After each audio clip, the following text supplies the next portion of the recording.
영원의 시간 속에서 지상의 이야기들을 지켜보고 있다. 때로는 그들의 여정에 동행하며 하늘의 뜻이 땅에서 이루어지는 순간들을 목격한다. 오늘 들려줄 이야기는 믿음으로 맺어진 사랑, 그리고 운명의 씨앗이 어떻게 뿌려지는지에 관한 것이다. 메소포타미아의 뜨거운 태양이 서쪽 지평선으로 기울어가던 어느 날, 아브라함의 장막에는 긴장된 분위기가 흐르고 있었다. 노년의 아브라함이 오랜 세월 함께한 충직한 종 엘리에셀을 불러 무릎 아래 손을 넣고 맹세하게 하는 모습을 나는 하늘에서 지켜보고 있었다. 내 아들 이삭을 위해 아내를 구하되 절대로 가나안 여인에게서 취하지 말고 내 고향, 내 족속에게로 가서 구하라. 아브라함의 목소리에는 간절함이 묻어났다. 엘리에셀은 주인의 뜻을 받들어 10마리의 낙타에 온갖 귀한 예물을 싣고 먼 길을 떠났다. 메소포타미아 북쪽 하란 근처 나홀의 성에 도착했을 때는 해가 뉘엿뉘엿 저물고 있었다. 마침 여인들이 물을 기르러 나오는 시간이었다. 성 밖 우물가에서 낙타들을 쉬게 한 엘리에셀은 무릎을 꿇고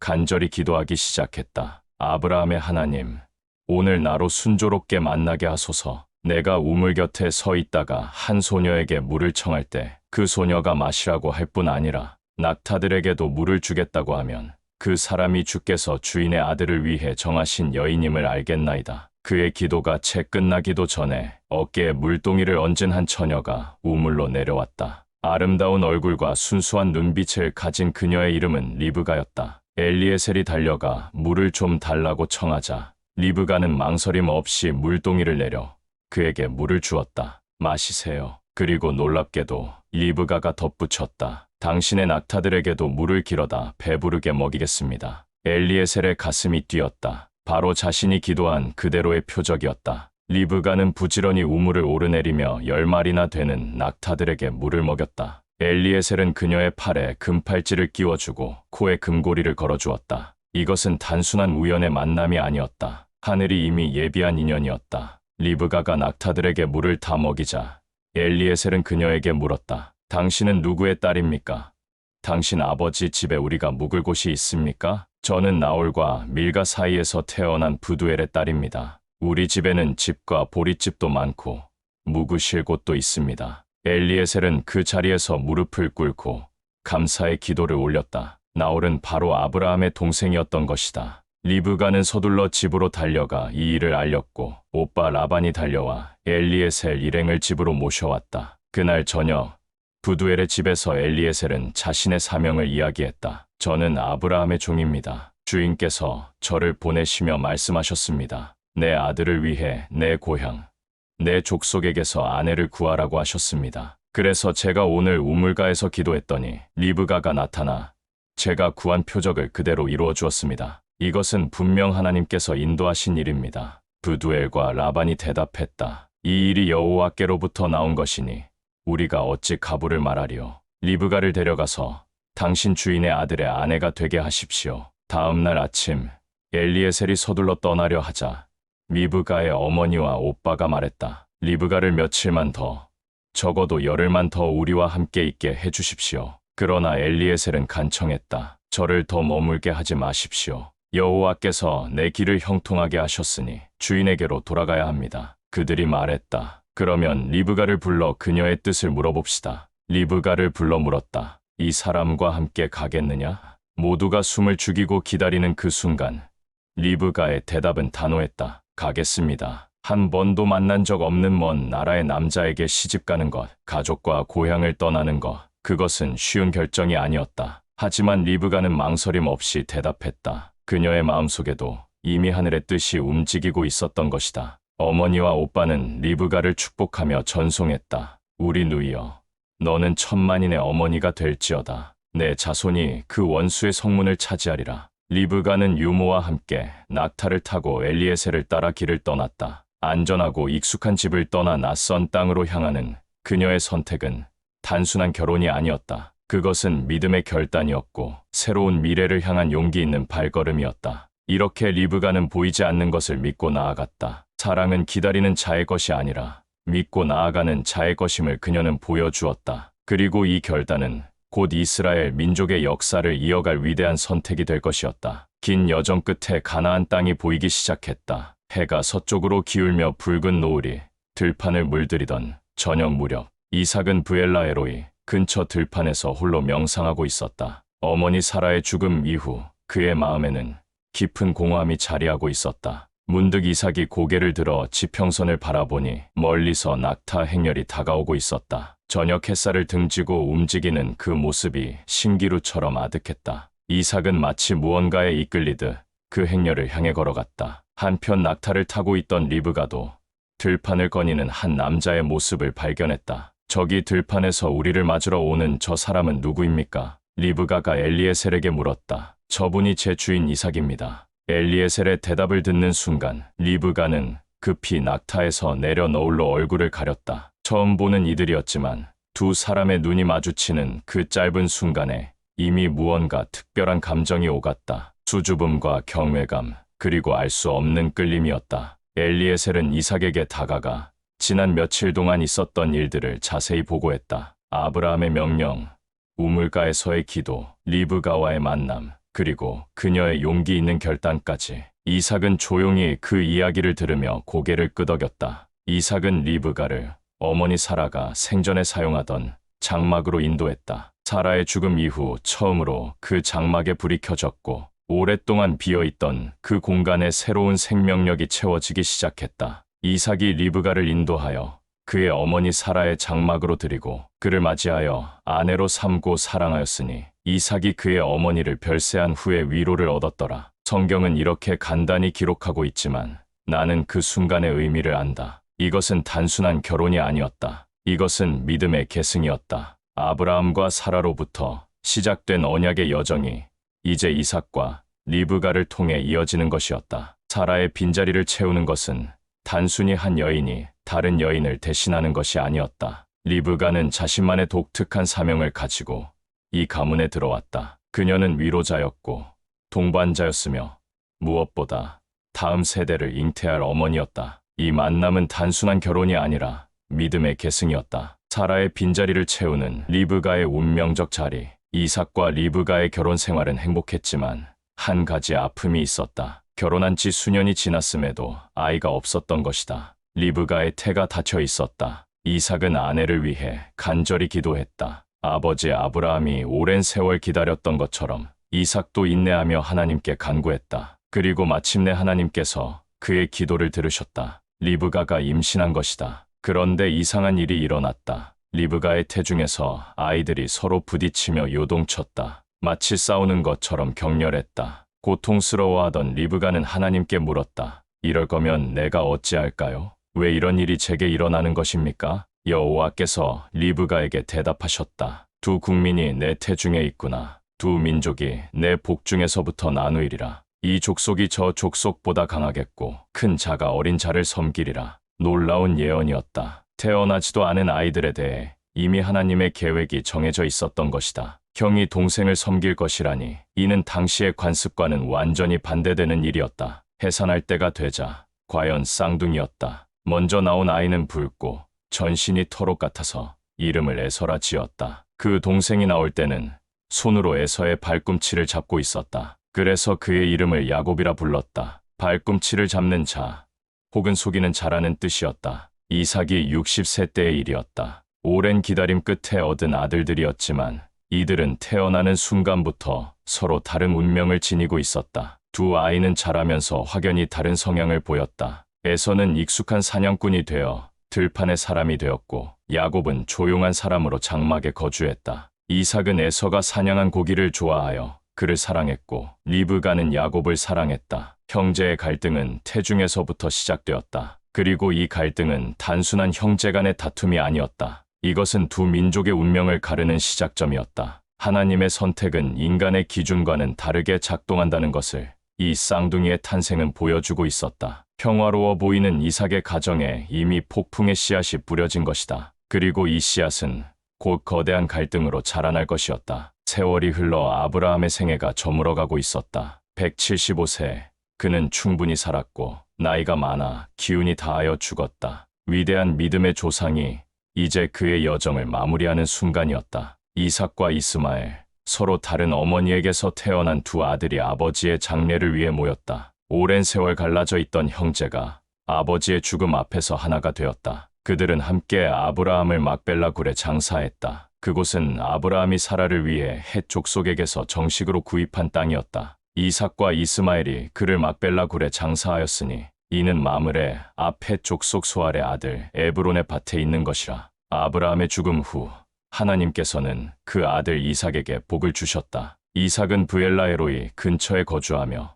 아버지로부터 물려받은 언약의 계승자가 되었다. 이제 이삭의 시대가 본격적으로 시작된 것이다. 한편 이스마엘도 그의 자손들과 함께 번성했다. 그는 137세까지 살다가 기운이 다하여 죽어 그의 조상들에게로 돌아갔다. 이스마엘의 자손들은 하윌라에서부터 아수르로 통하는 애굽 앞술까지 이르는 지역에 거주했다. 그들은 모든 형제의 맞은편에 거주하며 살았다. 아브라함의 장례식은 단순한 이별의 순간이 아니었다. 이것은 한 시대의 끝이자 새로운 시대의 시작을 알리는 전환점이었다. 이삭과 이스마엘, 두 아들의 삶은 서로 다른 길을 걸었지만 아버지의 죽음 앞에서 잠시 하나가 되었다가 다시 각자의 운명을 향해 나아갔다. 하나님의 복은 이제 이삭을 통해 흐르기 시작했다. 브엘라에로이, 그 이름이 뜻하는 것처럼 나를 살피시는 살아계신 이의 우물 곁에서 이삭은 아버지의 믿음을 이어받아 살아갔다. 장례는 끝이 아닌 새로운 이야기의 시작이었다. 축복은 피를 타고 흐르지 않는다. 믿음을 타고 흐른다. 이삭은 이제 그 믿음의 바통을 이어받아 하나님과 동행하는 삶을 살아가야 했다. 아브라함이 뿌린 믿음의 씨앗이 이삭을 통해 자라나고 곧 야곱을 통해 더욱 무성해질 것이다. 한 사람의 죽음이 끝이 아니라 하나님의 약속은 세대를 이어 계속된다는 것을 이 장례식은 보여주고 있었다. 이삭도 아버지 아브라함처럼 기근을 만났다. 하나님께서는 이삭에게 애굽으로 내려가지 말고 그랄 땅에 머물라고 명하셨다. 그곳에서 이삭은 블레셋 왕 아비멜렉의 보호 아래 살게 되었다. 이삭이 그 땅에서 농사를 지었더니 그 해에 100배나 얻었다. 여호와께서 복을 주심으로 이삭이 크게 되어 창대하고 왕성하여 마침내 거부가 되었다. 양떼와 소떼가 많고 종들도 많아지자 블레셋 사람들이 시기하기 시작했다. 블레셋 사람들은 이삭의 아버지 아브라함이 살았을 때 팠던 우물들을 모두 흙으로 메워버렸다. 아비멜렉도 이삭에게 말했다. 내가 우리보다 크게 강성한 즉 우리를 떠나라. 이삭은 그곳을 떠나 그랄 골짜기에 장막을 치고 거주했다. 그는 아브라함 때 팠던 우물들을 다시 파기 시작했다. 블레셋 사람들이 아브라함이 죽은 후에 메워버린 우물들이었다. 이삭은 그 우물들에 아버지가 부르던 이름을 그대로 불렀다. 이삭의 종들이 골짜기에서 새 우물을 팠더니 생수가 솟아났다. 그러자 그랄 목자들이 와서 다투었다. 이 물은 우리 것이다. 이삭은 그 우물 이름을 에색이라 했다. 다툼이라는 뜻이었다. 종들이 또 다른 우물을 팠지만 그것도 또 다투게 되었다. 이삭은 그 우물 이름을 신나라 했다. 대적함이라는 뜻이었다. 이삭은 거기서 옮겨 또 다른 우물을 팠다. 이번에는 아무도 다투지 않았다. 이삭이 말했다. 이제야 여호와께서 우리에게 넓은 곳을 주셨으니 이 땅에서 우리가 번성하리로다. 그는 그 우물 이름을 르호봇이라 했다. 넓은 곳이라는 뜻이었다. 그 후 이삭은 브엘세바로 올라갔다. 그날 밤 여호와께서 그에게 나타나 말씀하셨다. 나는 내 아버지 아브라함의 하나님이니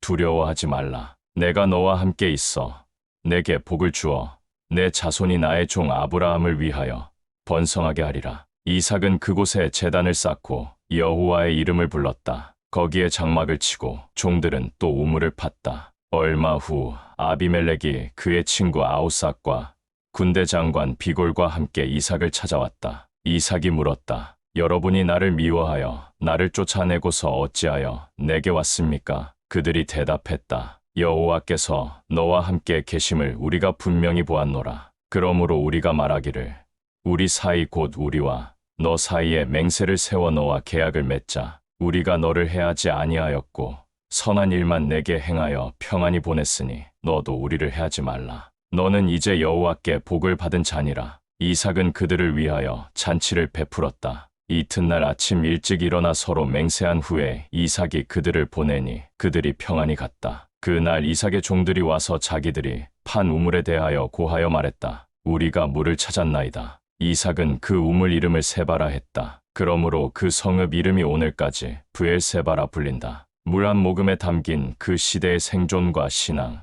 우물은 단순한 물의 원천이 아니라 생명의 원천이었고 축복의 상징이었다. 이삭은 아버지처럼 싸우지 않고 양보했다. 그럴 때마다 하나님은 새로운 우물을 허락하셨다. 믿음의 사람은 싸움보다 화평으로 응답한다는 것을 이삭은 몸소 보여주었다. 이삭은 그랄에 거주할 때 아내 리브가를 두고 큰 실수를 저질렀다. 그 지방 사람들이 리브가에 대해 물을 때마다 이삭은 이렇게 대답했다. 그녀는 내 누이입니다. 리브가가 너무나 아름다웠기에 혹시 그 지방 사람들이 아내를 빼앗으려고 자신을 죽일까 두려워했던 것이다. 이는 아버지 아브라함이 사라에게 했던 것과 똑같은 실수였다. 그곳에 오래 거주하던 어느 날 블레셋 왕 아비멜렉이 창문으로 내다보다가 이삭이 리브가를 애무하는 것을 목격했다. 아비멜렉이 이삭을 불러 말했다. 그녀는 분명 내 아내인데 어찌하여 내 누이라 하였느냐? 이삭이 대답했다. 내가 생각하기를 그녀로 말미암아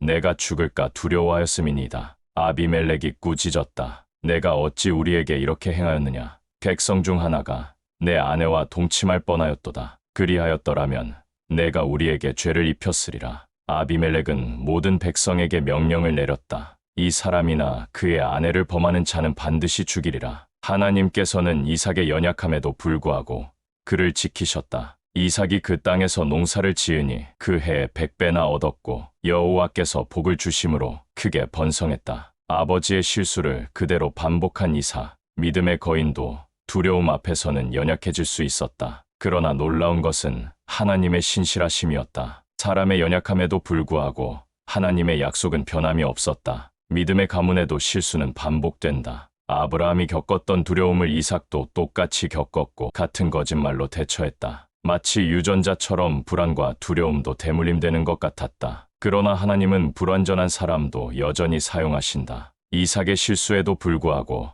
하나님은 그를 버리지 않으셨다. 오히려 그를 보호하시고 더욱 번성케 하셨다. 이것이 은혜의 신비였다. 이삭의 이야기는 우리에게 위로를 준다. 완벽한 믿음이 아니어도 때로는 넘어지고 실수해도 하나님은 우리를 포기하지 않으신다. 에서가 40세가 되었을 때 그는 부모의 뜻과는 달리 이방 여인들을 아내로 맞아들였다. 헷 족속 부에리의 딸 유딧과 헷 족속 엘론의 딸 바스맛을 아내로 삼은 것이다. 이 일은 이삭과 리브가의 마음을 근심하게 만들었다. 이 헷 족속 여자들 때문에 내 삶이 괴롭습니다. 만일 야곱도 이 땅의 딸들 중에서 아내를 맡는다면 내가 무슨 낙으로 살겠습니까? 리브가의 탄식이 깊었다. 믿음의 가문에서 이방 여인과의 결혼은 단순한 문화적 차이를 넘어 신앙의 정체성과 관련된 문제였다. 한편 야곱은 여전히 장막에 머물며 조용히 지내고 있었다. 어머니 리브가의 사랑을 받는 야곱은 겉으로 드러나지 않았지만 하나님의 계획 안에서 점점 더 중요한 위치로 부각되고 있었다. 두 형제의 차이는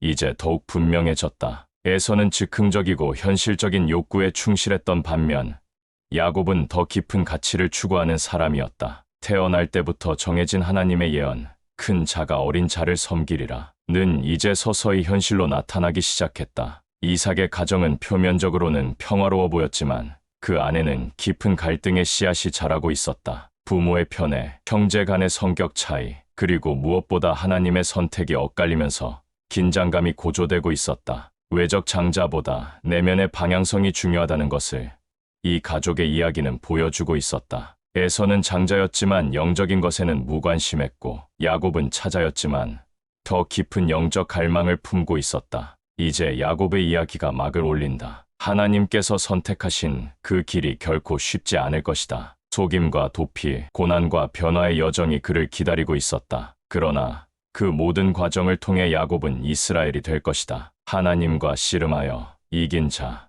그 이름을 얻게 될 것이다. 두 형제의 갈등은 이제 곧 정점에 달할 것이다. 장자의 축복을 둘러싼 결정적인 사건이 다가오고 있었다. 그리고 그 사건은 이 가족의 운명을, 더 나아가 이스라엘 민족 전체의 운명을 뒤바꿀 것이다. 에서의 실수는 단순한 결혼 문제가 아니었다. 그것은 영적 유산을 가볍게 여기는 그의 태도를 보여주는 것이었다. 반면 야곱은 비록 그 방법이 항상 옳지는 않았지만 영적인 축복을 간절히 사모하는 마음을 가지고 있었다. 이제 막이 오르고 있다. 하나님의 섭리가 어떻게 이루어질 것인가? 연약한 인간들의 계획과 선택을 넘어서서 하나님의 뜻은 반드시 성취될 것이다. 야곱의 긴 여정이 시작되려 하고 있다.